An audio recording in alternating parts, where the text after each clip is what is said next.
it's done. Okay. Good evening, Leroy. How you doing? You were jamming out there a little bit. I was. I like it. I get such a kick out of our theme song, man. It really is. Like, the more I felt like it would be one of those things where, like, I wasn't sure if I would learn to hate it or something, but honestly, like, I kind of like it the more and more I hear it. Well, and Grayson said, my coworker says that we should have a new one every week.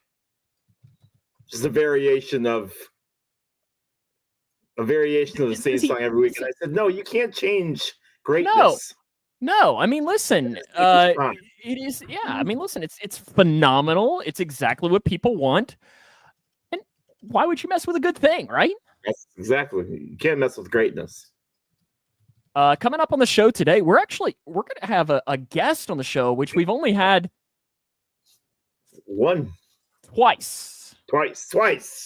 Caleb Sweeney, yep. And then your guy, Jacob.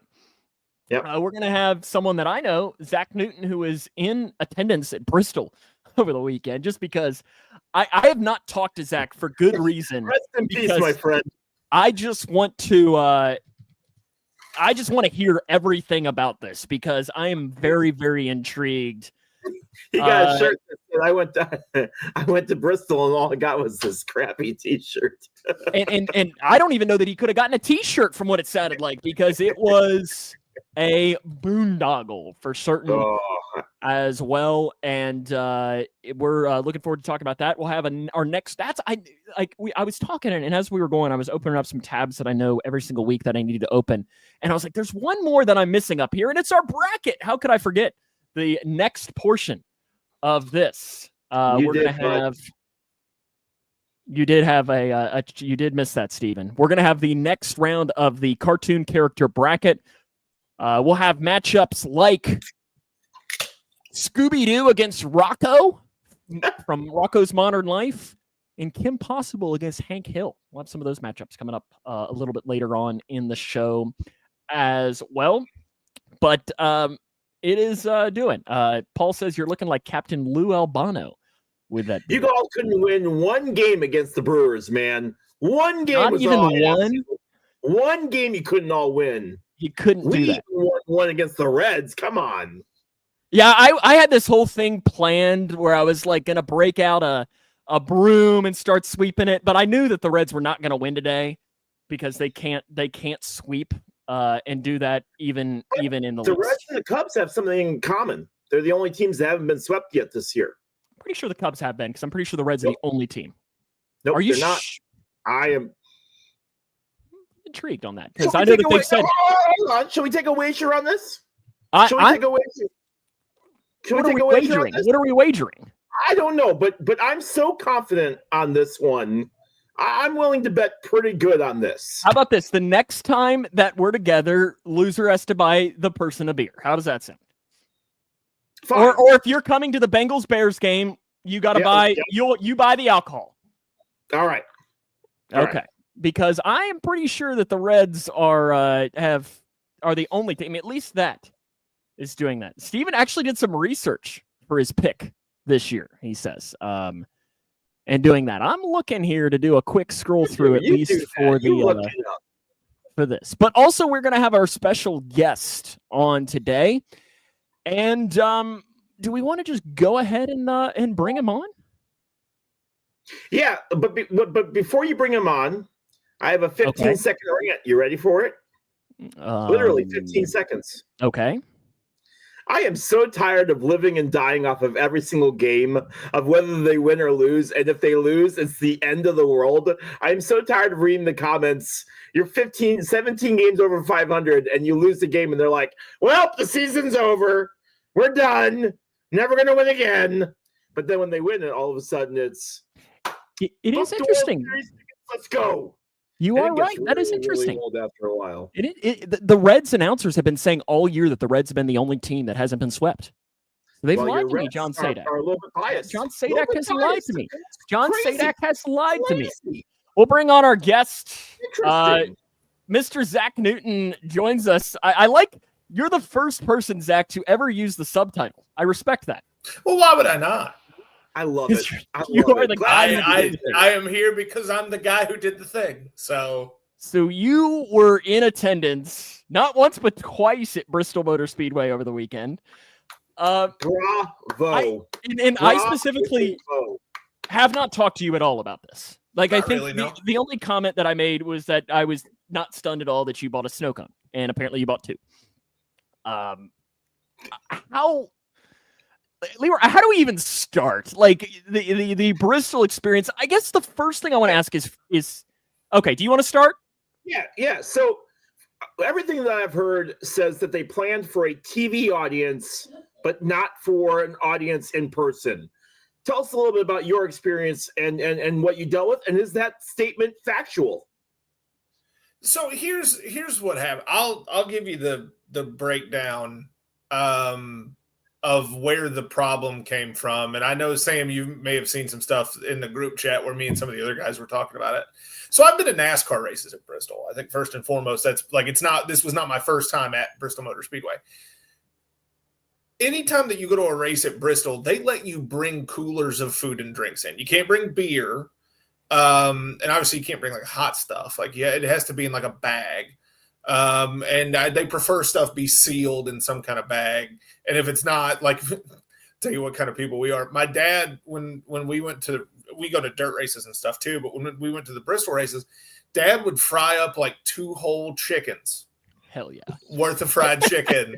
And we would put it in gallon Ziploc bags, put it in a cooler with a bunch of cold skis, and that's what we would take into the races.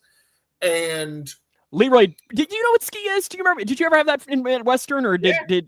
Yeah. Oh, dude, there's a 12-pack in my fridge, both in my kitchen and at work at all times. But we would take that in, and then if you wanted like a cheeseburger or something, you're there for 4 or 5 hours, you just go get one. And it's fine. Even with when I went to the night race, it sold out. So that's 150-ish thousand people. This was obviously way less than that, but Major League Baseball specifically told Bristol people cannot bring in outside food. And when your infrastructure is set up to operate a certain way, even for a larger crowd, you're going to cause problems. Now, them running out of beer, NASCAR fans drink, believe me. But them running out of beer, I think, comes from the fact that normally when they have those races and those events, people can tailgate.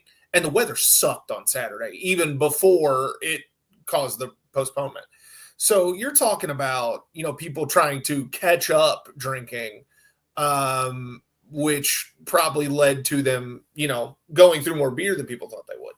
But my experience was, so let me first say that my experience was probably altered from some people because I hate what concession prices are at most sporting events. So we ate a great big lunch and weren't worried about buying food. So I didn't give a damn that they ran out of hot dog buns. I didn't want a hot dog in the first place. You didn't just want a raw hot dog in a container? I did go get I got one of the souvenir cocktail cups. It's like a little plastic cup. And then Charles, my buddy who went with us, gave me his big collectible cup. So I came away with 2 cups, but I bought Sarah, my wife, a lemonade, and it was $10. And then the cocktail was $16, and obviously it was less lemonade, but it came in a collectible cup and there was Buffalo Trace in it. So I figured the value, like no, Steve, this is a tank top. It's what people wear. It's actually Foxbat, local band. They're good stuff. So I bought one of those, but it was a lemonade and pretzel stand. They were very specifically out of pretzels. They put a sign up. Next to it was a Domino's tent that had just been abandoned. So I could see we're going to get to these comments. Let me tell you, I could see the consequences of running out of food, but I never experienced it. And then when we went back on Sunday, we could bring in outside food. So we bought in like beef jerky and nuts and sunflower seeds, stuff like that. And then, the snow cone line, the second time took a little longer than the first one, but that was still like 5 minutes. Like, it was no worse than concessions at a Reds game at Great American. Like and the experience was one of one. Like, A, they're probably never going to do it again because it was a train wreck. But B, it was just they did such a good job of making it feel both special and connected to the fact that they were at a racetrack. And see, that's where I wanted to ask is, go on, Leroy, ask a question. Zach? We were in left field. If I'm being totally honest, it is no different than we were no higher than we would be in the left field bleachers at Great American under the scoreboard. We were just like 40 feet farther away. So grand scheme of things, the seats were great. We could see everything perfectly. You could still hear the crack of the bat. Now, were there people that didn't have seats that were good as we were? Hell yeah. But we bought ours the day they went on sale. And we didn't pay a fortune for them. We paid a little bit, but all in all, like it was the experience. It's my daughter's first baseball game. She's 16 months old, and we took her down there, and that kind of changed our rainy night experience.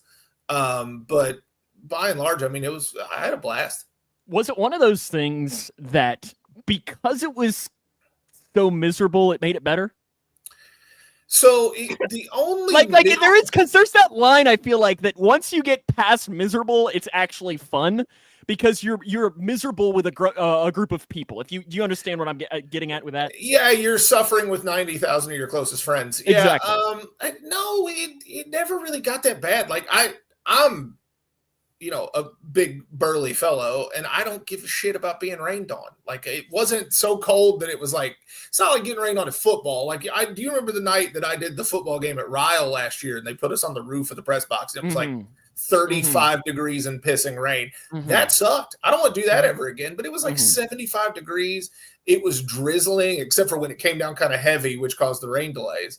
But other than that, it wasn't that bad. The only reason that we left before they resumed play on Saturday night was because, Charles and I have been to enough baseball games to know they weren't going to get that game in. They were going to shove what they could in the window, and then they were going to play it tomorrow. And then I had my daughter with me, and she can't be at a baseball game until 1 a.m. Like, she's 16 months old. So we left, and they say they're going to resume play at 9:40. It's like 9:18 when we get to the main drag outside the Speedway, because traffic was no worse than it is at a game at Great American. The traffic complaints are lost on me. That was the least problem. No, she wasn't in her carrier, Steve. We just carried her. So she was riding either hip or shoulder most of the time. But yeah, once it started, so Sarah and Pearl hung out under the bleachers during some of the pregame stuff that Sarah didn't care about. They came out for the national anthem, the fireworks, and the flyover. And then I went down to meet them. Pretty cool. The flyover was awesome. I went down to meet them, and then as we got to about row 28 on the way to row 37 where our seats were, the sky just opened up, and I went straight into the concourse, and we just hung out and stayed mostly dry. Charles stayed in the rain a little longer to see if the thing would happen, and then when he was like, yeah, it's not going to happen, he bolted inside. We headed to the car, which was a long way away, but they provide shuttles and trams and stuff. If you go to a NASCAR race the same way, it's no different than like the ferry at Great American or the, parking across the Purple People Bridge and walking. It's probably the same distance. More hills, but same distance.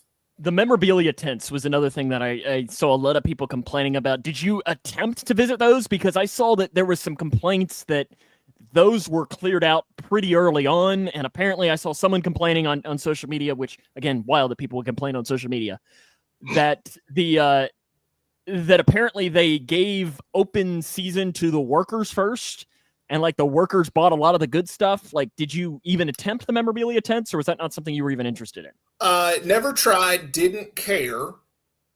Was mostly furious that the only Reds jersey I could have bought was Ellie De La Cruz. Not that I don't love Ellie. I don't want to, as a Reds fan, big Ellie guy.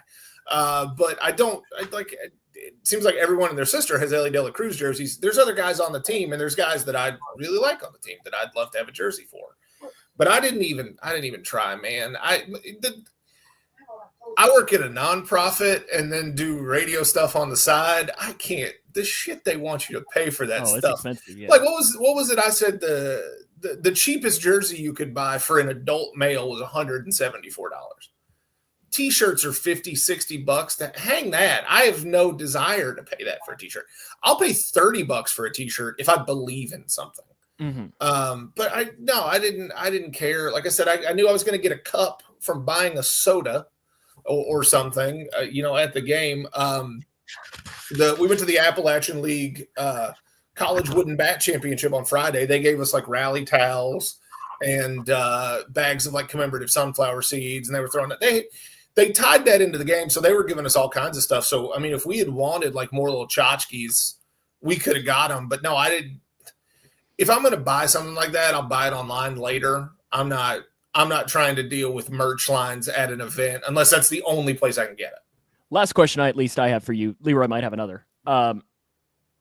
If they said we're doing Reds Braves again in Bristol next year, would you go again, or would you not? Like, what would go into your decision of that? Or would you recommend to someone like myself or Leroy? Leroy's a Cubs fan, but he's a NASCAR fan and he's a sports fan. Like we had talked about going when it had happened. Let's say it's Cubs playing in it next year. Would you tell Leroy to go? Yeah, I think they figured out the problems. You can't beat the rain is undefeated, right? You can't beat Mother Nature. But I think they figured out a lot of the problems. Like I said, Sunday was way smoother. I think it should have been a day game to begin with because the lighting was shit on the field.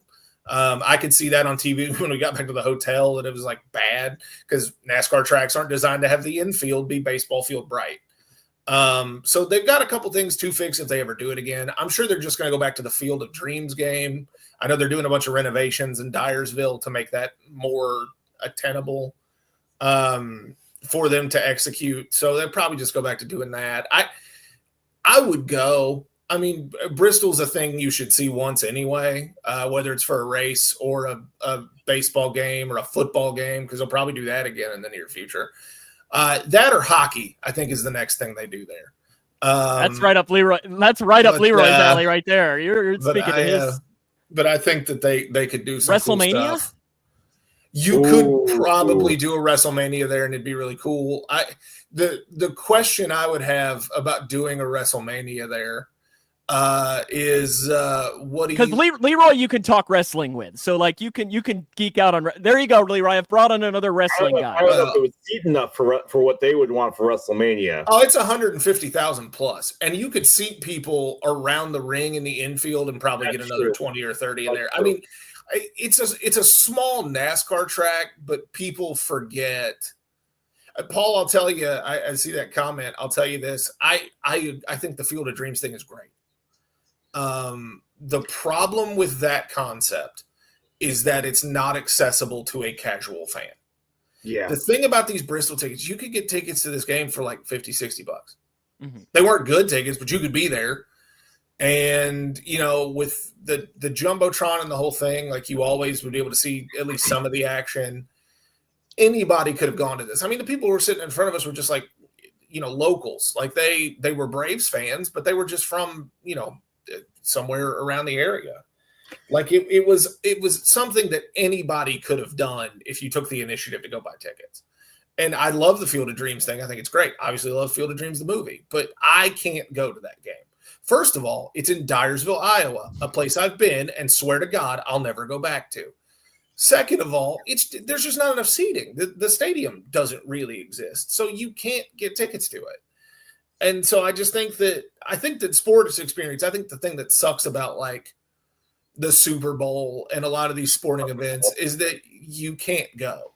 Mm-hmm. Right? Like Sam and I, who like if the Bengals and Steelers played in the AFC Championship, we would want to go desperately, and Sam would probably honestly sell a kidney to go.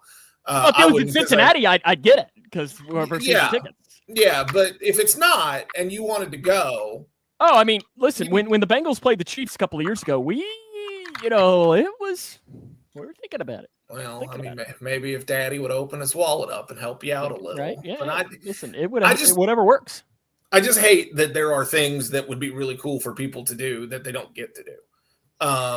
Do I think that this is an excuse to bring a major league team to Nashville? No, I do not. Please, God, don't do that. It's so stupid. Nashville's a worse transient city than Las Vegas. It shouldn't have any meaningful professional sports teams. I mean, it doesn't really now, but Yeah, I said what I said.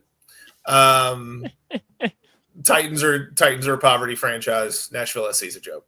Hey, John, you found a friend. What about the Preds? You got the Preds? Predators were good for like 15 minutes after being next level dog shit for a long time. Look at that. Look at that, Leroy. You're getting hockey talk on this podcast. I used to go to Preds games. The Predators put up a banner that was like celebrating a regular season record. And they got absolutely lambasted for it. When I was at Western, we used to go to Preds games for $6, and they had dollar beers. Yep. And they still couldn't fill Bridgestone. That's how bad the Predators were. And then they got good, and now it's expensive. And they're still okay, but they're not as good as they were the couple years with PK Subban and all those guys. Yeah. But yeah, Zach, my question is for both you and Sam, as you guys follow the Reds and a little bit closer and everything. When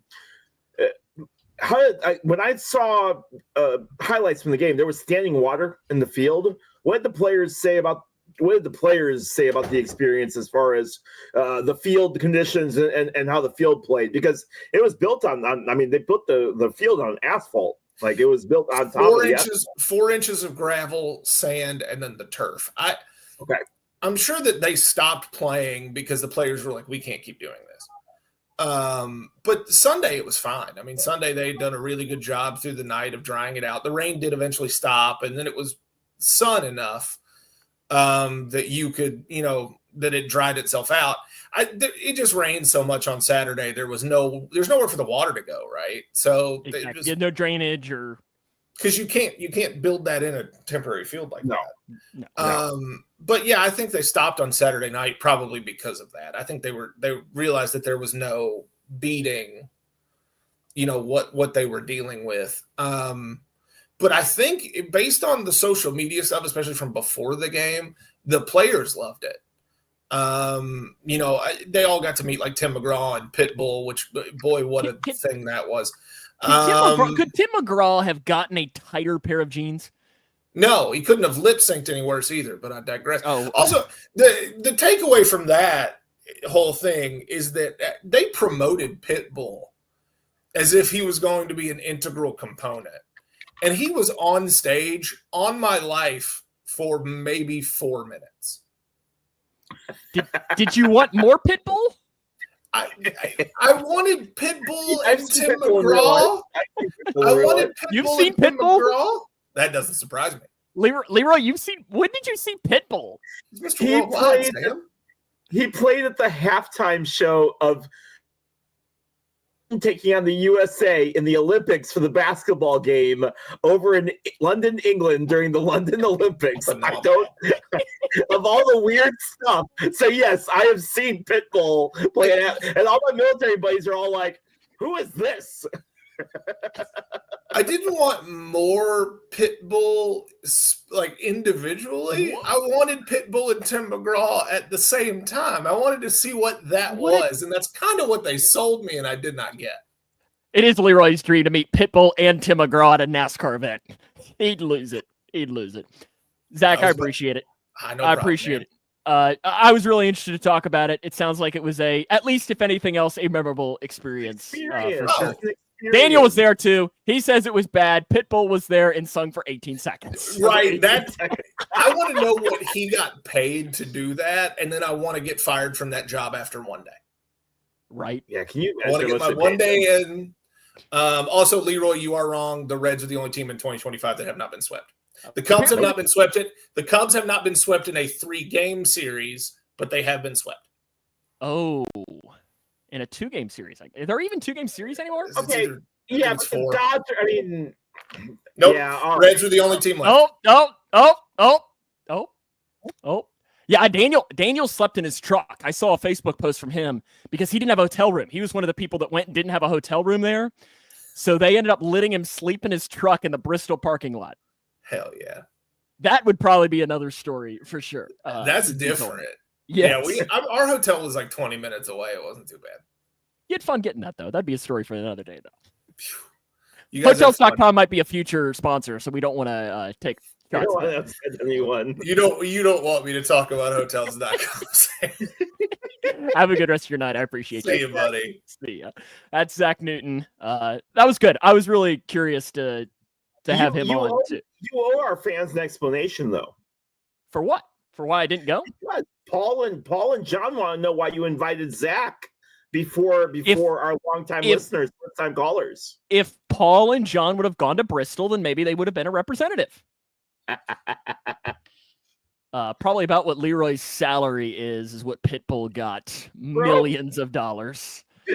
Pitbull makes what I make in a year in about 5 minutes, okay? Yes, he is the guy who did the thing, Zach says.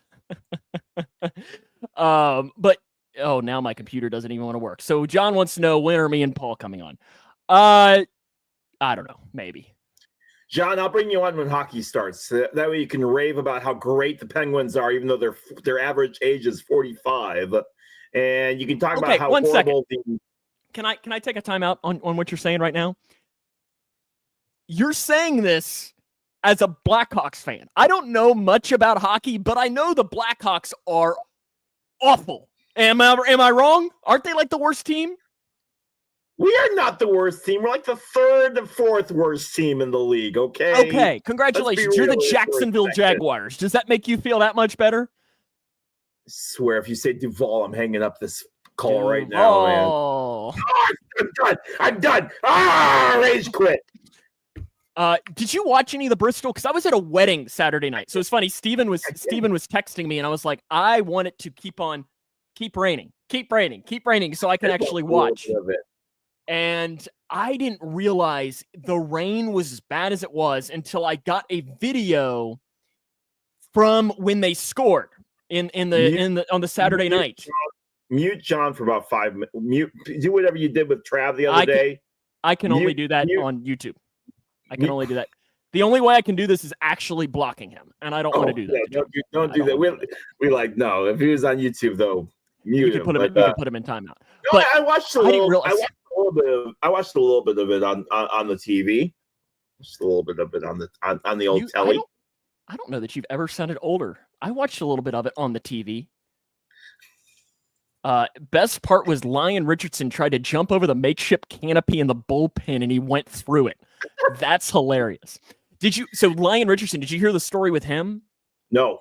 So Lion Richardson is a bullpen arm for the Reds. And so what they did is they added an extra player. So they could do a 27th player. So that's how the Braves got their pitcher up for the Sunday game. Lion Richardson was on his way to Louisville because they just sent him down a couple of days. Rob Manfred sent his private jet to Cincinnati to pick him up in the middle of the night to fly him back to Bristol. So imagine being Lion Richardson, a guy who's probably not going to be in the major leagues in 2 or 3 years, but he takes a private jet, Rob Manfred's private jet, to fly from that. Oh, look, he's gone to YouTube. Oh, what a guy. What a guy. Do you want me to put him in timeout for you? Put him on timeout on YouTube. Okay, we'll put him in timeout. But yeah, a fantastic story with that. Yeah, there you go. John Malone was banned, and his comments are doing that. He was going to the porta potty. He was in there for 10 minutes and came back with his hoodie facing his face after that accident. That's hilarious. That is hilarious. To a tiny little airport in the Tri-Cities so he could ride in a car for an hour. The Lion Richardson story. Hilarious. What a crazy story, man. Pitbull was on the private jet too. He might have been. It wouldn't surprise you, man. I did like that Chase Elliott and Kyle Busch were there, and then they had to get to Iowa the next day. Do you think there are many flights from Bristol to Iowa? Private jet wise, absolutely. I'm sure they could probably afford to get anything. But the thing, that's just it, right? Like the guys are like, you know what? I want to go watch the baseball game. You got to be in the car at 9 a.m. tomorrow. That's fine. We're good. They can't race without me. So I'm a little surprised. I wish I could afford that luxury of being like, hey, you know what? The Lakers are in Chicago tonight. Let's go to the game. I'm surprised Daniel didn't take his private jet back to Litchfield here, and he could have taken that home to the Grayson County Airport. Wide from the 305. He can't spend too much time in the 865. That's good. Paul's stats of the week or facts of the week here. I want to bring these really quick because they can kind of tie in. Here, it's first off, I can give you a. So Zach asked this question: is Kyle Busch actually a Reds fan? So I was curious on this, and I looked on his Instagram. He doesn't follow any Reds, so I'm saying no. Who has the most MLB seasons stealing at least one base without being caught at all? And for what it's worth, Kyle Busch was born in Las Vegas, so probably a California team, probably a Dodgers fan, to be honest with you. Did you hear my question? Say it again, though, Sam. Who Sorry. has the most MLB seasons start stealing at least one base without being caught at all? Oh, that's Greg Maddux. It is Greg Maddux. Yep, Daniel got it as well. 10. Dude's a 10 beast. seasons. 10 seasons with that. Ronald Acuna this season and Ty Cobb in 1911. So I guess this might have been from a couple of years ago. Are the only players in MLB history to have 75 plus extra base hits and 60 stolen bases in the same season. Both Acuna Jr. and Cobb were both born on December 18th, 111 years apart, 1886 and 1997. And I did know this fact, and it's one of my favorite baseball facts. Did you know that Prince Fielder has more career inside the park home runs than Ricky Henderson? Stop it. Phenomenal.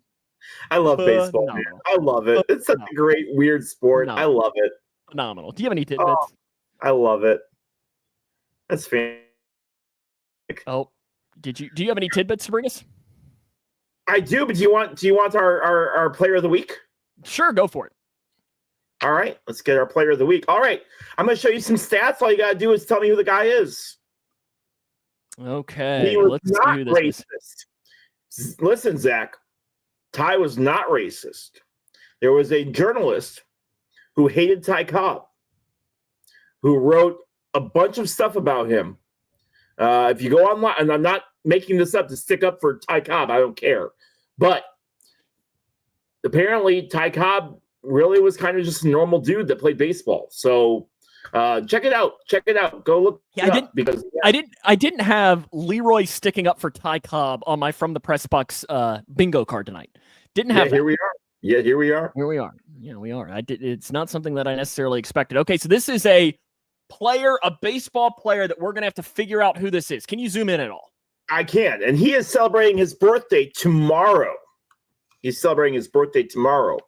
3-time MVP, 11-time All-Star, 2-time All-Star MVP, Rookie of the Year, 9-time Silver Slugger, Major League Player of the Year, and where's the number 27? And only played for one team, I guess. Yes, he did. Zach is happy to help you highlight a box in the card. Yeah, listen, you never really know what could be on your FTP doing this. Let me know when you're ready. Let me know when you're ready to go to the next stat. Yeah, I'm going to need the next stat. Here's our next stat. Is that viewable? Hold on. Not at all. Not at all. Not at all. Okay, that makes it maybe a little bit better. So that's 397 career home run. Oh, so he's active. He is active. Okay. Not having a great year. Well, I guess maybe not an awful year. Not really a great one. You know what? Yep, Daniel's got it. He's right. Yep. Didn't he? Is it Mike Trout? Before you say it, let me go to the last screen. I'll give it away. Yep. Good job, Daniel. You got it. Mike Trout. Yes, Mike Trout is the correct answer. Look at that WAR though, man. Overall, 87.1 on wins above replacement. Really, really good baseball player. And even though he's not really having a great year this year, and listen, Mike Trout's one of those weird guys where I'd love to know how good he could have been. You know, he dealt with injuries quite a few years. Him and Griffey Jr. both dealt with injuries quite a bit. It would be really, really cool to be able to see what Trout could have done on a better team. And if he stayed healthy, Sam, what do you think about him 100%. As far as where he ranks among the top baseball players in history? Well, I mean, you think of it this way: he's played in 2 playoff games in his career. Mm-hmm. But Paul's right. I mean, Griffey is a lot better than Trout. I mean, Griffey. Oh, you could make an argument that Ken Griffey Jr. is the greatest baseball player to ever play. Here we go, Paul. Well, no, you can make an argument that he's the greatest player to ever play the game. You can make that argument. Okay. You can make that argument. And he is, but if he would have stayed healthy, I think he would be. Because, I mean, he would be the home run king, probably. And as Daniel says, Angels had him and Ohtani and have many postseasons, the Clarkson Bulldogs. He's one of those what could have been stories for me. He will always be what could have been because we know how great he is. We know how great he is now, dealing with all of the stuff that he's dealt with. And it's just like, man, what could have been, dude? What could have been? But yeah, let's go ahead and get to the tidbits for today. Yeah, we'll have now here's the guy coming up as well. And then remember, stay tuned in because we're going to have the next portion of the best cartoon character bracket. So make sure you stay and vote with us on that. So Jen Paywall is set to debut as the first female umpire to work a regular season Major League Baseball game this Saturday in Atlanta. Hall of Fame recognizing her today. Congratulations to Jen on her accomplishment. Listen, it is not easy to be a Major League Baseball umpire. It's not. We give them a lot of grief, but congratulations to Jen being the very first female to make it as a female umpire. All right, Sam. Teams projected to be favored in every 2025 regular college football season game. Arizona State, Clemson, Georgia, Notre Dame, Ohio State. Those are the teams that are favored in every game. There are 8 other teams that are projected favorites in 11 of 12 games. Do we see our national champion from one of those teams? No. It's Texas. All right. And I would imagine, I don't know, I would imagine Texas is in that 11 out of 12. Because they're probably not, unless they play Georgia this year, and I don't know if they do or not, but they start the season at Ohio State. So, continuing, Andrew Kittredge threw an immaculate inning today against the Cincinnati Reds in their only win of the series. It's only the 7th in Cubs history. Was Kittredge that umpire on crack during it? Like, in all seriousness, what was that umpire watching? I don't know. There was a couple of pitches that were really, really.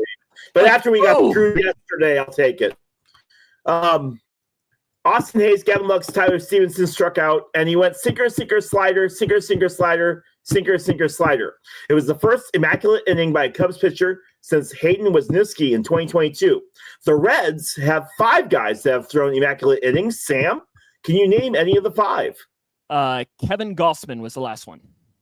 Correct. Can you name any of the other 4? It had been a while prior to that, if my memory. John, an immaculate inning is 9 pitches, 9 strikes, 3 strikeouts. Yeah, it's the least you can. I mean, obviously, the least you can do is 3 pitches, 3 outs. But yeah, it's 3 strikeouts on 9 pitches. Yeah. What do you have a year on the guy before that? I do. It is. Hold on. So Gossman was 2019. This guy threw a immaculate inning in April 18th, 2017 against the Orioles. Oh, it's a reliever. It's a reliever. If you gave me multiple choice, I'd be able to pull it out. Who is it? It's Drew Storen. Yep. All right. Yeah, I wouldn't have been able to pull this. Carlos Contreras threw one in 2014. There's a name. Wade Miley threw one in 2012 for the Diamondbacks. There you go.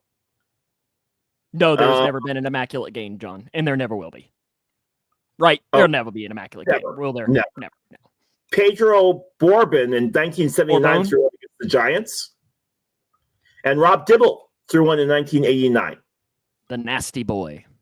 So in from super rare to less rare, it goes 2 grand slams in an inning, 4 double plays in a game, 3 hits in an inning, grand slam in the first career at bat, and 20 strikeouts in the 9-inning game, then all the way down. And immaculate inning is 5th from least rare, but there's only been 110 in history. So it is a pretty rare feat. It's not, obviously it's towards the bottom of the rare feats, but it is a rare thing. I gotta ask you this too, Leroy. You are a Cubs fan. I am. I got a text message from one Steven Smith who was fired up at the Reds breaking up the perfect game in the 4th inning with a bunt. Go for it. Yeah. Go for it. I think up a perfect game, like I can see, but you can't really get mad at it until the 8th inning On a Fourth fine. inning, absolutely fine with it. Yeah. You do that in the 8th or the 9th, I'm going to have a fit. The 4th inning, listen, what was the score of the game? 0-0, right? Yeah, I think so. Yeah. Fine with it. Listen, you're trying to score runs. I get so tired of you have to play by the screw and that. I think No. Steven is just talking some smack here. I hope he's not actually mad about it, but go on. All right. Roger Goodell has tossed around the idea of a red zone for college, an NFL red zone type show for college. Love Sam, it. would you watch that? Yeah, without question. Without question. It turns out that players can still use smelling salts under the NFL's new policy. Teams cannot provide it for them. That just came out this evening. So smelling salts are still allowed, but teams cannot provide it for them. On Tuesday, the Browns signed Tyler Huntley to add depth in the wake of the injuries in the position room. Shedeur Sanders is getting the nod for preseason week 1. The Cleveland Guardians almost threw a no-hitter. Boog Sciambi, the Cubs broadcaster, was watching the game while he was broadcasting the Cubs game. And apparently he told Jim DeShays he was scared that he was going to start calling it while he was broadcasting the Cubs game. Jim DeShays giving him a hard time, saying, "You jinxed a no-hitter from 1,000 miles away. Way to go, idiot." And Sam, you and I have talked before about broadcasters' jinxes on no-hitters and whether or not that's a thing or not. Does not exist. Sam's going to roll his eyes in about 3, 2, 1. The third sex toy was thrown onto the game against the Fever. I'm muting you. We don't need any more sex toy talk on this podcast. It was the third. It's important. It's a no, stat. It's not. It's important. We have a You just serial want to say dildo dildo thrower. on this podcast again, don't you? Serial dildo thrower. God. Are you proud of yourself? WNBA news. It nearly hit Sophie Robinson. You leave my Sophie alone. Leave my Sophie alone. She your John Sophie? will back me up. Are you John allowed will to say back that me as a 45-year-old man? I'm not allowed to say that as a 22-year-old man, all right? We do not belong in the same zip code, okay? Let's be real here for a second. ESPN continues to buy everything in sight. They bought up Red Zone, and now they bought up wrestling. It'll be $29.99 a month for their streaming service. And apparently, if you have ESPN already, you're good. But apparently, some wrestling fans are pretty ticked off that it's going to cost extra for the pay-per-views. Shohei Ohtani hit a home run today for his 1,000th career hit. Hit a home run today. The Chicago Cubs were given the All-Star nod for 2027, but it doesn't matter because there will be a lockout for the entire year, and we won't get any baseball in 2027. So it really feels like a middle finger from Rob Manfred, but I'll leave that alone. Let's see what else we got for you. Oh, that's it. Those are our tidbits for the week. Now time for Now Here's a Guy. So we've got 4 players from... You ready for the theme this week, Leroy? I am ready for the theme. Let's do it. The 2006 Chicago Bears. So the team that the Bears went to the Super Bowl. These are 4 players from that team. And I'll even tell you this, Leroy. All 4 of these guys made the Pro Bowl the year that the Bears went to the Super Bowl. Let's see if you remember some of these guys, okay? I don't like this already. Let's go. 1, 2, 3, or 4. 2. Number 2. You're going to start it off here. Do you remember this guy? Thank goodness. All right. That's Olin Kreutz. Okay, he's got it. John wants to remind you who you lost to in that game. Yeah, Peyton Manning's overrated, John. Useless quarterback. So he knows Olin Kreutz. Okay, would you like one? Oh, I'm curious to see if this might be a clean sweep. These should be all guys you remember since they were all Pro Bowlers. Okay, who else do you want? Number 3. Number 3. Who is this? Go here. I got all these. I know these. Who is he? That is Mr. Robbie Gould. I've seen him in real life. Robbie Gould. Yes, he's the kicker. He was the kicker for the Bears. Oh boy, Leroy's 2 for 2. Oh boy. Let's 1 go. and 4. Number 1. You know, I'm gonna make you do number 4 first because I think 1 is the hardest. So I want to make the pressure come in because I think you're gonna know this guy. Yeah, what a you know hitter, this guy? man! What a beast! Was a fantastic guy in defense. Huge beast. His name is Lance Briggs. Lance Briggs. Oh boy. What's your confidence level? Number 1. Number 1. Here it is. Who is this? Oh, shoot. Offensive lineman. He was an offensive lineman. You know what? It Because I'm feeling nice, he was even a guard. Yeah, it doesn't matter. When you tell me the name, I'm going to kick myself. All right, go ahead and tell me because I don't know who he is. And I'm not going to allow the comment section. There's no way that the comment section knows Reuben Brown. Reuben Brown. Yep. Left guard. Reuben Brown. There you go. Look at you. Maybe I should have been doing Bears guys this entire time. He's a beast, dude. Reuben Brown was a beast. So there you go. Now here's a guy. 4 or 5 years. He kept now? Well, yeah, he kept Rex Grossman upright. 20 years ago. Yeah, he played 20 years ago. Back in the dark ages. I'm old, okay? What do you want from me, all right? You are old. There's no saying it. Time for a little bit of play clock segment. Ask or answer question. 40 seconds is on the clock. Leroy, would you like to ask or answer? I will ask first. Go for it. The Bengals start their preseason schedule this week. Talk a little bit about your thoughts, and I know we've talked about preseason before. What are you looking for from this team in this preseason schedule? John says should have had Hester in there. I'm not putting Devin Hester in there. Like that wouldn't have even been fun for you because it's like that's too obvious. Why am I putting the GOAT? Why am I putting the GOAT of kickoff returns in there? Come on now. Stanford Jennings. Interesting. Ken Riley. Okay. Honestly, I get really worried during the preseason. And like this year, Joe Burrow is playing more games in the preseason than he has in years past. And that just worries me. You know, Mick and I on Jungle Juice last year, we did a full like analytic look into whether playing in the preseason has any impact on starting fast in the regular season. And there's no correlation. None whatsoever. So because of that, I am just worried of what if he gets hurt? And it to me, it is just not worth the risk. So for the first quarter, I'm worried. But there is nothing I enjoy more than like the fourth quarter of the final preseason game when you have guys who are going to be working at the McDonald's in a week. I love that.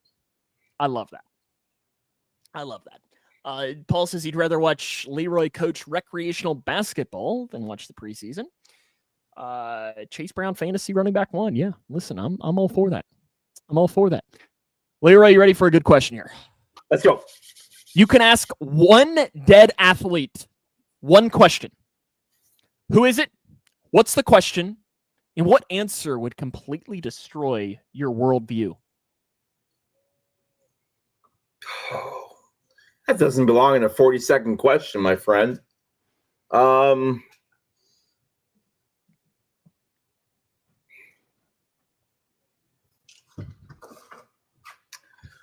probably talk to Babe Ruth, and I'd probably ask him what's the biggest difference between baseball today and baseball from when he played. Would he know the answer though? I'd show him a clip of baseball today. I don't. The only other thing that I would possibly think of would be like,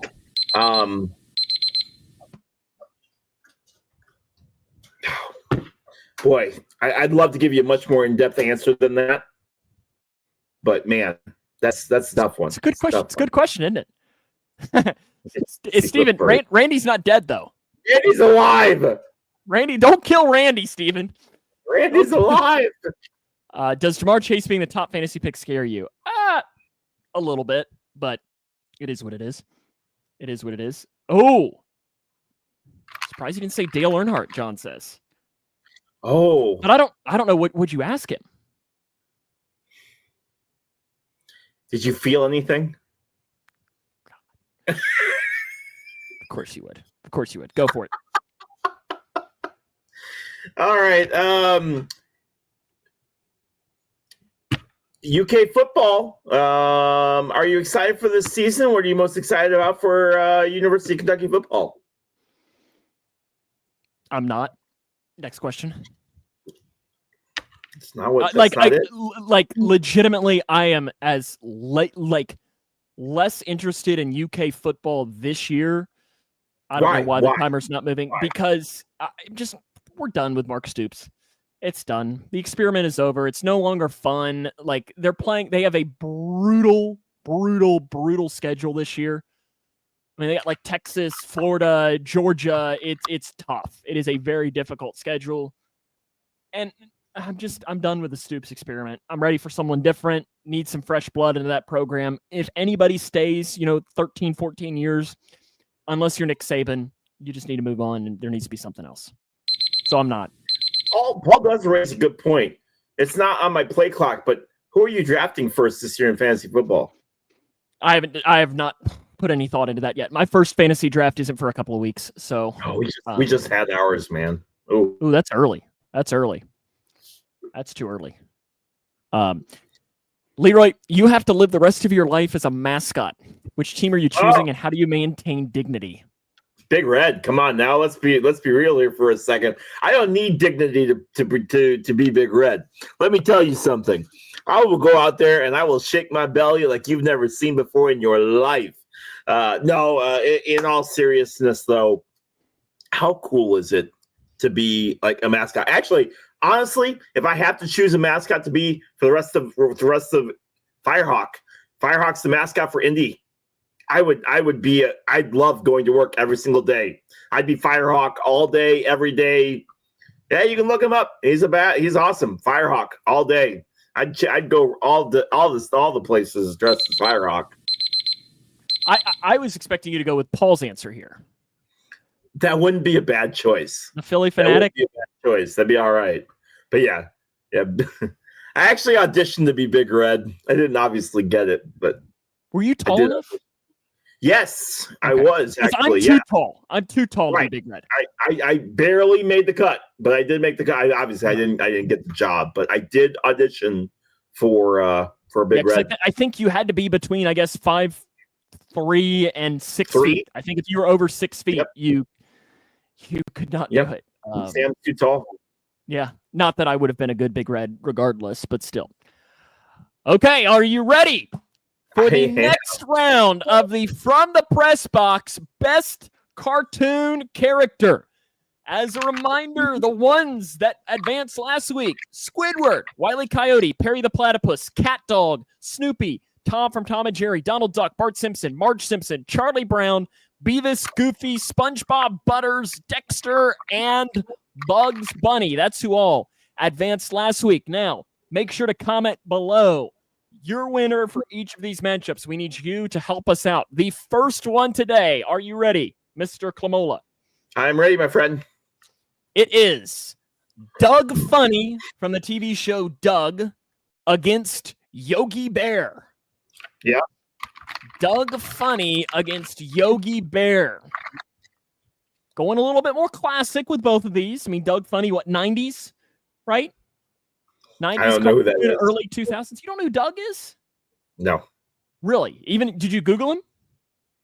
Doug Funny? Yeah, Funnie. You'd probably recognize him. Oh, Doug. I didn't know he had a last name. Yeah, Doug Funny. Oh, I didn't know he had a last name. I was going to say, I feel like you'd recognize him. Oh, yeah, that's Doug, man. I'm voting for Yogi, though, on this. Early 90s, says Paul. I'm voting for Yogi. Only 91 to 94. I felt like it was on ABC from 96 to 99. Okay, so it was a little bit longer, but yeah, I felt it was way longer than that. It's weird with those cartoons because we felt that they were on way, I don't know, as a kid, it felt like it was on way longer than just 3 years. But who's your vote? Doug. You'll vote for Doug? Okay, So we have 3 votes for Yogi, 2 votes for Doug. Paul, do you have a vote here? You've not added in a vote. Patty. You're just Steven, wasn't the girl's name Patty? It's probably a typo there. Patty Mayonnaise? I felt like Doug would have been one you definitely knew, so I'm glad you Googled it because you would have done that. So, Paul, once your vote comes in, Patty Mayonnaise. Yep, Patty Mayonnaise. Patty Mayonnaise. You see, I don't know how name. much.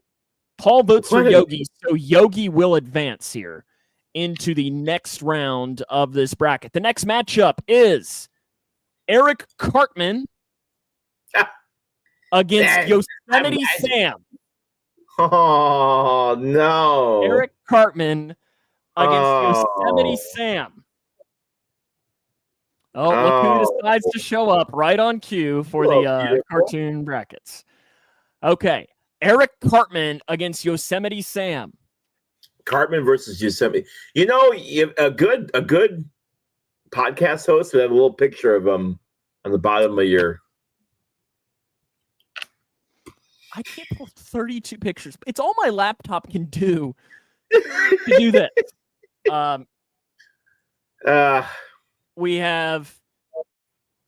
Okay, we got looks like 3 votes for Yosemite Sam, 1 vote for Cartman. I'll vote for Yosemite Sam to make it 4 votes. Look at this. Look at this. Who are you pointing at? Look at this. The comment. Yeah, you got to point the other way. You're not for my screen. You were pointing towards like the wall. The nope. exterior. On my screen, I was pointing towards the comment. Paul. Crazy. Okay, who are you voting for? I guess I'll go that way since. Yes, that's the way. Yeah. Learn something new every day. All right, Cartman. Yosemite Sam advances though. We got a good showdown. Yogi Bear against Yosemite Sam. Like Fudd against Peter Griffin. Oh no! Elmer Fudd against Peter Griffin. Griffin, what a matchup! I gotta vote for Peter Griffin here. I gotta vote for Peter. Who are you voting for? I'll go with Elmer Fudd. Okay. Your daughter is voting for Petra Griffin. I don't know if that's Peter's sister. We got a bunch of votes for Peter here. Who did you vote for? I felt voted for Elmer Fudd. Okay, we got another vote for Peter here. Peter Griffin is going to have enough votes to advance here. Sorry, Steven, one of your classics has been eliminated. Next up, a great matchup that I'm sure Paul Reeves is going to love. You have Pikachu against Daphne from Scooby-Doo. Oh. Pikachu against Daphne. Pikachu.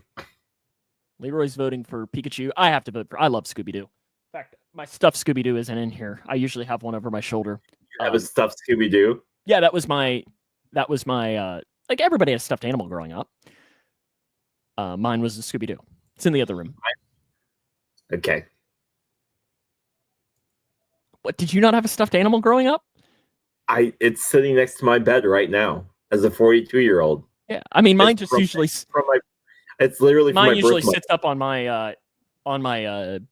Okay, so I got to count these up here. So who did you voted for Pikachu? We have 4 votes for Daphne, 3 votes for Pikachu. So Daphne advances. Daphne advances.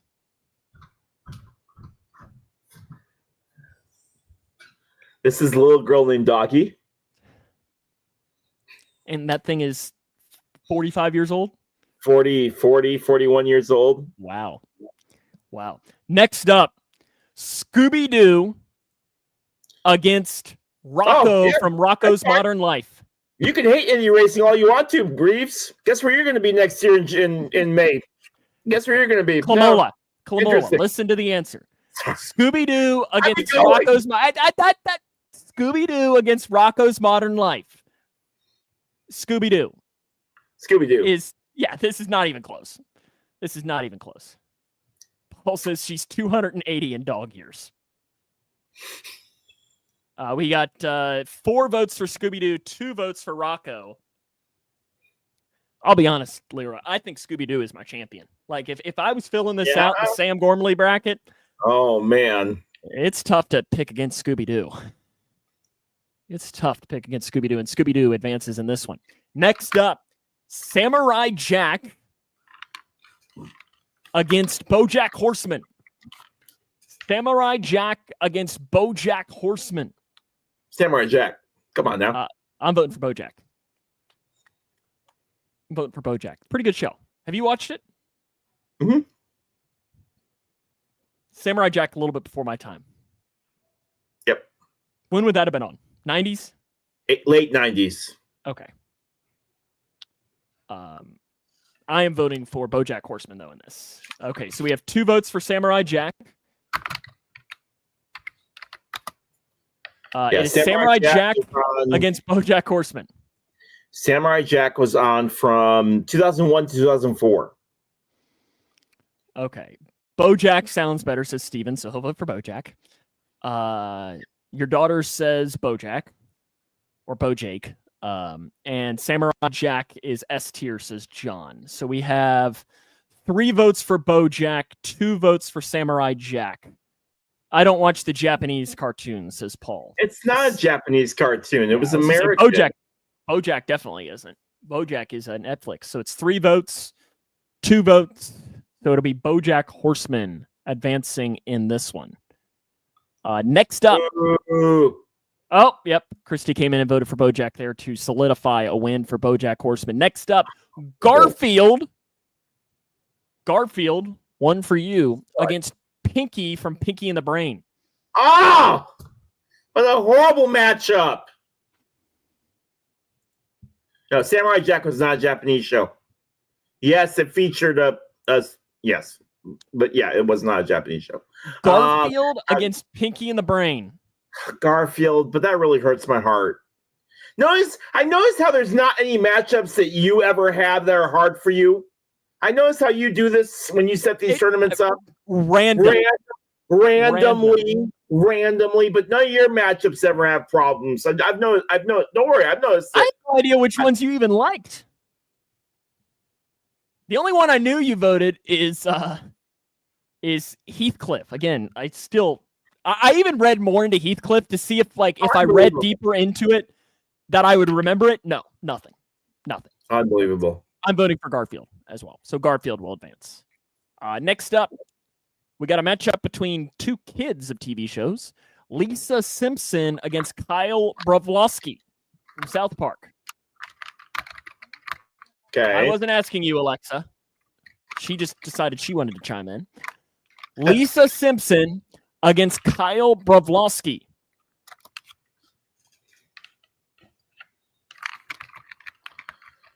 I'm gonna vote here for Lisa. I'll vote for Lisa in this one. 2 votes for Lisa. 3 votes for Lisa. Your daughter is voting for herself. Another vote for Lisa. Good job, Lexi. Who are you voting for here? Lisa, I guess. Lisa advances. Stewie Griffin against Invader Zim. Another horrible matchup, Gormley. Again, random. As usual, random when it's my choices. Random. Stewie Griffin against Invader Zim. Invader Zim. Yes, Stewie. I'm going to lose. Your daughter is voting for herself once again. Okay. We got 2 votes for Invader Zim, 3 votes for Stewie. Is this one going to upset you if Stewie wins? Or just more that Invader Zim loses? No, it's just annoying. Okay, we got a 3rd vote for Invader Zim. Hold on, I'll tell you. Paul, Invader Zim there was a guy named Jonan Vasquez who really just tried to see how much he could get away with on Nickelodeon. And so it's about an alien that's trying to take over the Earth. But he's too stupid to take over the Earth, and the only guy that knows how to defeat Zim is also too stupid to take over to do anything about it. It's a great show. It really, really is. It's a fantastic cartoon. Okay, we're gonna have to go. Oh, wait. Your daughter's gonna vote for Invader Zim. So Invader Zim advances and eliminates Stewie. Wait a second. Paul is voting for... Okay, yeah, he already voted for Stewie. So Invader Zim eliminates Stewie. Wow. Arnold from Hey Arnold. Yeah. Against Bobby Hill from King of the Hill. Bobby Hill. This is one that I have no, like, I'll vote for Arnold. Yeah, this is not a great matchup. We got 2 votes for Bobby Hill, 1 vote for Arnold, 2 votes Arnold, 3 votes for Hey Arnold, 4 votes for Hey Arnold. How about Hey Arnold here? Hey, look at that. Hey Arnold comes away with a victory here next. Couple of more matchups here to round out the first round. Lois Griffin against He-Man. Lois Griffin against He-Man.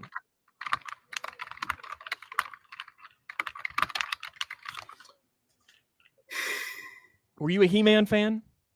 I was. I'm old enough, unfortunately. I'll vote for Lois here. I never was a He-Man. Lois Steven will for me. vote. So we got 2 or 3 votes for Lois, 1 vote for He-Man. Your daughter's voting for Louisa Griffin. Good. I like The it. spelling lesson's really paying off for my 8th grader. Paul is voting for He-Man. So it's 4 votes for Lois, 2 votes for He-Man, and it looks like it'll be Lois that advances here.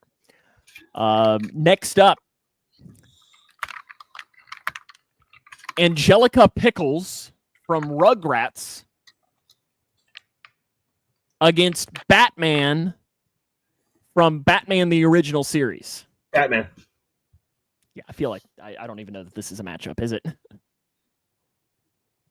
Batman was so good in the title, they didn't even say it was Batman. There's no mention of the word Batman in the title at all. That's how good of a show it was. Oh, Paul voting against Batman. Oh man. Oh, Angelica Pickles has tied it up. Oh my goodness. We're going to go to a coin flip, Leroy. you all are the worst. We are going to go to a coin flip. Could Batman? Oh, No, wait. we're not. Reeves. Paul Reeves comes in and eliminates Batman. Oh my Batman goodness. beyond cartoon character, John Malone. We are talking about cartoon characters. My goodness. Batman is eliminated in round 1. Oh my goodness! And I to feel make like you Steven angrier, over here. I feel like losing. angrier. Do you see your daughter's comment here? I'm ignoring her. She's cut out of the will. Wow! Batman is eliminated. Oh my goodness! That's a Hey, that's joke. not on me. Paul is just going against. I think he is. Wow! Next up, Peppa Pig against Brian Griffin. Peppa Pig against Brian Griffin. Were you a Peppa Pig house? Oh Yeah. yeah, I live in England. So you going to vote for Peppa Pig? What is it? Peppa Pig versus what? Brian Griffin. Brian. We got 1 vote for Peppa, 2 votes for Peppa. I'll vote for Brian to tie it up at 2-2. Paul will vote for Brian to make it 3-2 in favor of Brian Griffin. John probably has no idea who Peppa Pig is. Oh, Not a Lexi chance. says Peppa to tie it up at 3. Paul says he's not voting for a pig with a private part as his head. Her head. I believe Peppa is a girl. Am I correct in saying that? John is voting for Brian Griffin, which makes Brian Griffin the winner, eliminating Peppa Pig because Leroy voted for Brian. Next up, we got 3 more. Really quick here. Bluey against Velma from Scooby-Doo. Bluey against Velma from Scooby-Doo. Velma. I'll vote for Bluey. Have you watched any Bluey? No. Ew. No. No.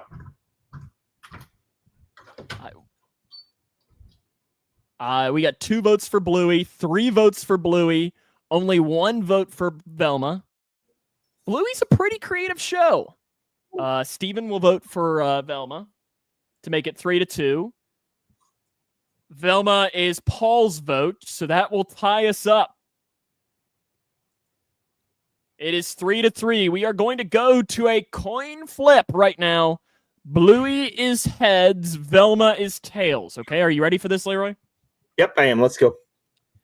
Flip a coin. Alexa, flip a coin. Okay. You got tails. It is tails, which was John's vote anyways, and Velma eliminates Bluey. So back-to-back kids shows. 2 more really quick. Kim Possible, Disney show from my era, against Hank Hill from King of the Hill. Hank Hill. Kim Possible.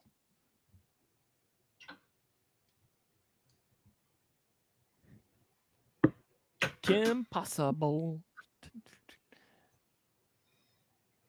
Okay, we have got 3 votes for Kim Possible, 1 vote for Hank Hill. Steven will make it 2 votes for Hank Hill. Paul will make it 3 votes for Hank Hill. So we're tied at 3. We're tied at 3 right now between Kim Possible and Hank Hill. We'll leave it up here to see if anybody comments. And Lexi will vote for Hank Hill. Kim Possible's eliminated. Oof, that hurts a little bit. That hurts a little bit. And the last one, Johnny Bravo. Oh, yeah. Against Patrick Star from SpongeBob. Johnny Bravo against Patrick from SpongeBob. They're both past my time. I'll go with Patrick Star. Do you not know, yeah. These matchups aren't fun, are they? Yeah. Do you not know what Johnny Bravo? Yeah, I know who Johnny Bravo is. I just never watched the cartoon. I know who he is, though. Yeah, Patrick's going to win this. Patrick. An overwhelming winner. Overwhelming. Patrick shuts out Johnny Bravo. That might be our first shutout here. Okay. We're down now to 32. And the best cartoon character. Are you ready for the round 2 matchups that'll be next week? Oh, man. Squidward against Wile E. Coyote. Okay. Perry the Platypus against Cat Dog. Okay. Snoopy against Tom from Tom and Jerry. Donald Duck against Bart Simpson. Oh, my goodness. Marge Simpson against Charlie Brown. Beavis against Goofy. SpongeBob against Butters from South Park. It's a horrible Dexter match. against Bugs Bunny. Yogi Bear against Yosemite Sam. Peter Griffin against Daphne Blake. Scooby-Doo against BoJack Horseman. Garfield against Lisa Simpson. Invader Zim against Arnold. Lois Griffin against Angelica Pickles. Brian Griffin against Velma Dinkley. And Hank Hill against Patrick Star. Velma's last name is Dinkley. Yep. Did you not know that? Of course not. Daphne Blake. Fred. Astaire. No, what is Fred? It's not Fred Rogers, because I think Shaggy's last name is Rogers. Fred Savage. I don't think that's right. What? Do you know what Fred? Because I think it's Shaggy. They had last names. Let's see. Scooby-Doo last name. I'm Googling it right now. Jones. Fred Jones. Okay. All right. Fred Jones. And I know I'm pretty sure it's Shaggy Roberts. Okay. Or right. Rogers. Shaggy Roberts. Okay. There we go. Good, I didn't know Patrick's last name was Star. Well, yeah, it has to be Star, Paul, because it's a starfish. Yeah, come on. That's the only one that I got. All right, you got some autographs for us? I do. Let's go with our autograph. We have a theme for our autographs this week, like we always do. So you can tell me who the autograph is and tell me what the theme is for this week. Oh, I just dropped my stress ball on the ground. All right, here's autograph number 1. Okay, here. The War Machine. Gosh, I don't know I know whose nickname this is, but I don't know off the top of my head. When you tell me, I'm going to kick myself. Michael Jordan. That I know that is not right. Oh. Is this guy's nickname War Machine? Yes. Yeah. I know when I see somebody comment it. John says. This No, is I like Mike. John's answer. John wins. Yeah. Mike Trout.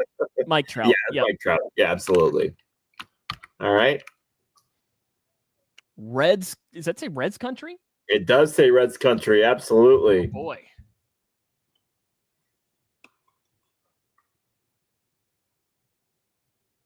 Is that a C? Is that I don't know. Todd Frazier? It is not Todd Frazier. No. Reds country. Is that a C? This is a H. Right here. An H. Is that Hunter Green? Yes. Good Okay. job, Sam. Okay. Yeah, It see, is Hunter Green. if you wouldn't have told me the H, I don't think I would have gotten that. John says it's Cab, which I like also. All right, and here's the third one. His 200th home run on May 7th looks like 2014. Or is that 19? I don't know. God. You don't know.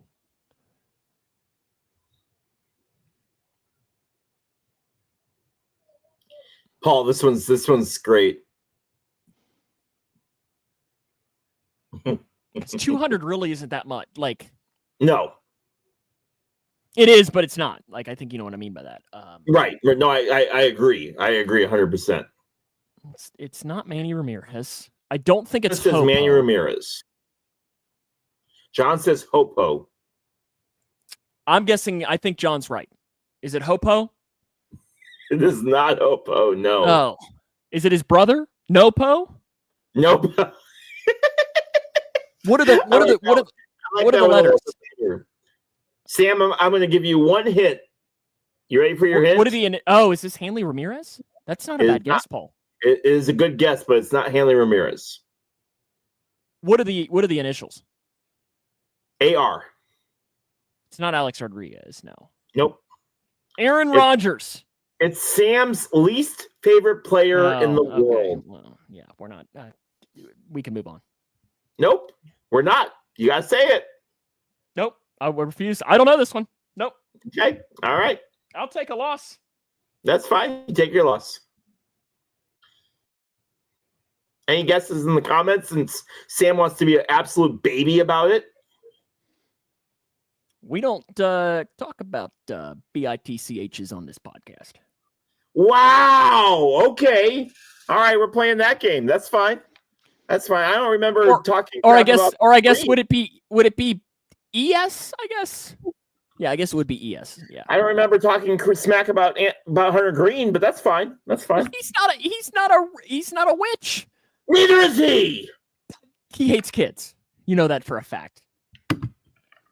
This is Anthony Rizzo, since Sam wants to be a baby about it. So I ask you, what do Anthony Rizzo, Hunter Green, and Mike Trout all have in common?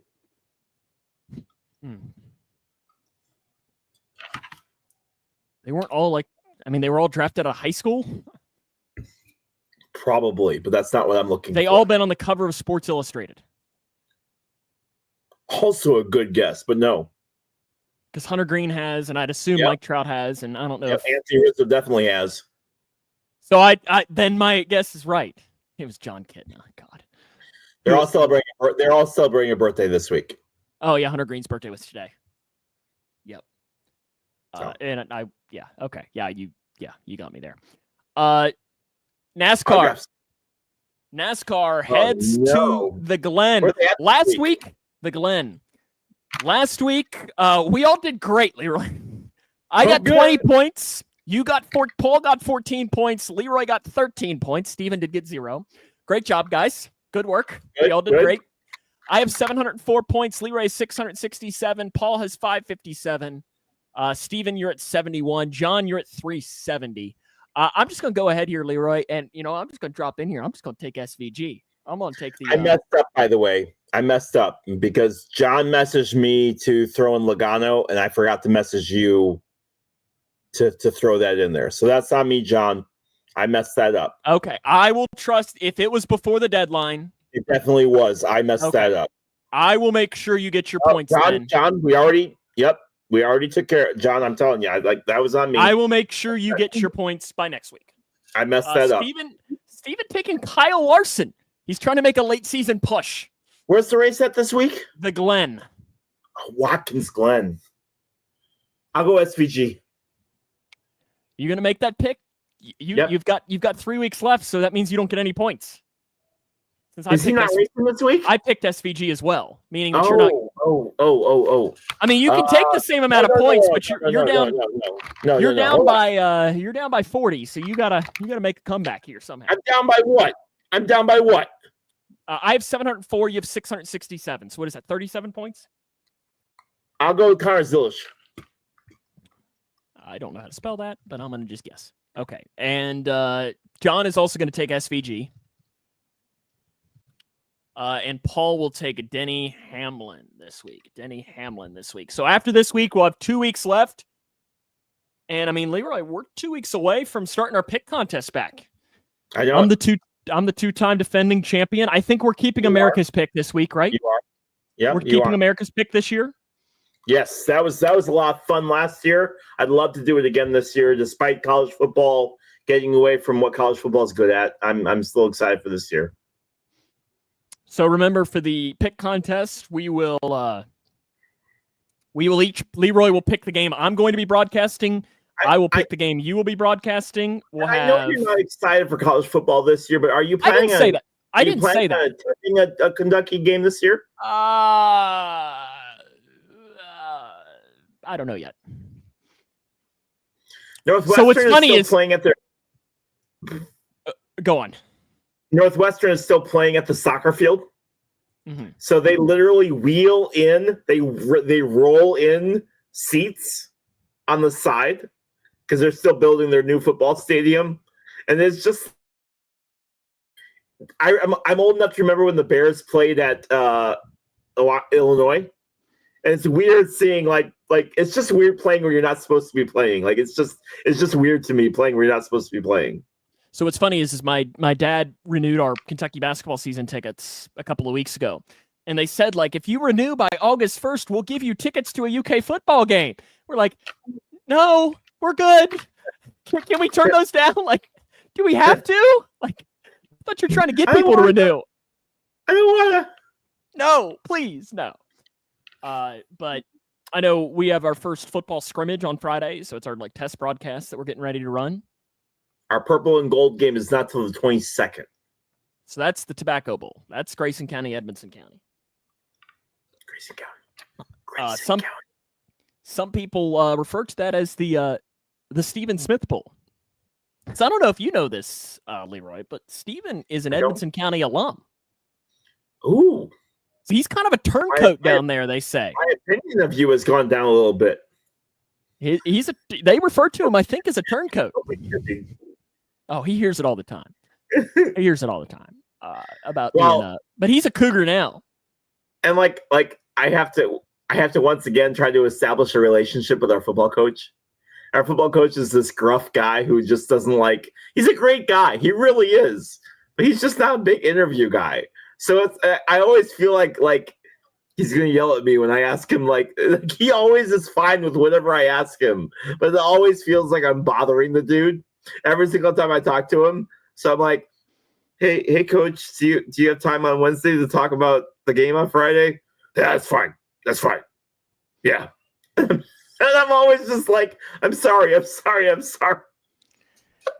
Steven says, Edmonson County ruled the Tobacco Bowl back when he was in school. It's interesting, Steven. You're right. You're right, because the Tobacco Bowl. Model T, Stephen Smith. Yeah. The Tobacco Bowl is tied now 24-24. The last time the season series was tied, or the overall series was tied in football between Grayson County and Edmonson County? 1998. 1975 when it was 0-0. Wow.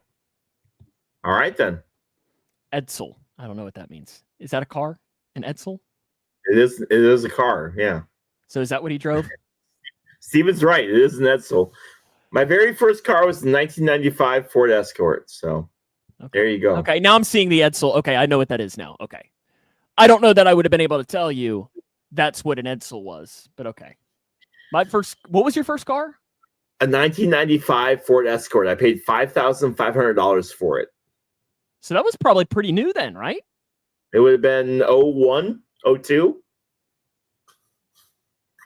Interesting. Paul's first car was a 1979 Ford truck. Probably. Ford pickup truck. So. I guarantee it. 1979. Was it a Toyota? No. Paul Reeves does not buy non-American. A Ford Escort. It was the teal. It was the teal one that had the spoiler on the back. It was a clutch. It was a manual transmission. I was super proud of it. I drove that car until the clutch disintegrated. I was so proud of that car. That was one of my favorite cars I've ever owned in my life. Somebody stole I put in top of the line speakers, Pioneer speakers. Somebody stole them out. I lived in Minneapolis. Somebody stole them while it was parked. I was so mad. I got into my car one day and I turned the ignition and nothing's like, there was no sound. I look over, I'm like, what? Ah, yes. Yes. We were both right. Right. That's funny. But I love that. I love that Escort, man. That Escort was awesome. What do you think my first car was? A Toyota Corolla. You're close. What year? So to put things into perspective, I started driving in high school. I started driving in 2013. So 2008. Nope. I drove a 2003 Toyota RAV4. Oh, I was close. I drive a Civic now, Paul. Love my little Civic. I drove a 2003 Toyota RAV4. Steven drove a 93 Chevy Corsica, a chick magnet. There you go. My guy. There you go. My 93 guy. Chevy Corsica. Listen, oh man, I'm looking at that right now. John drove a Saturn View. My friend Mick, that was his first car, was a Saturn View. Now that they're giving away all our passwords and everything. Yeah, right? What color was it, Steven? What color was your Chevy Corsica? I hope it was the gold, right? Doesn't it need to be the gold? Let's see.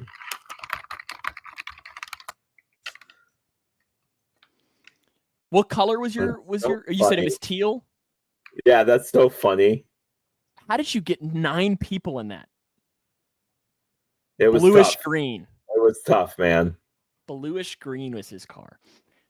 Paul had a 1994 Chevy Corsica for his company car, a baby blue. What a company car. What a company car. Wow. That's fun. Yeah, no, I had the RAV4.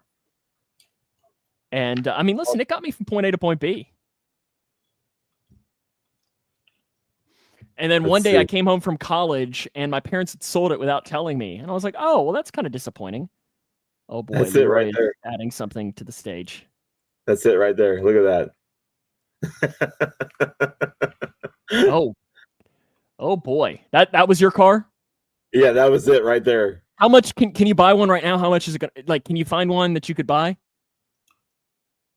Like, I'm genuinely curious. Give me a second. I'm genuinely curious how much it would cost. $1,200? I paid $5,500 for mine. Mm-hmm. Let's see. There's one near me for $3,750. Wow. Okay. Paul's first truck was a 1994 Ford F-150 and had a 94 Toyota truck 4x4. It's only got 28,000 miles. I should give him a call. 28,000 miles? It's Shepherdsville, Kentucky. That's 45 minutes up the road from me. Just south of Louisville.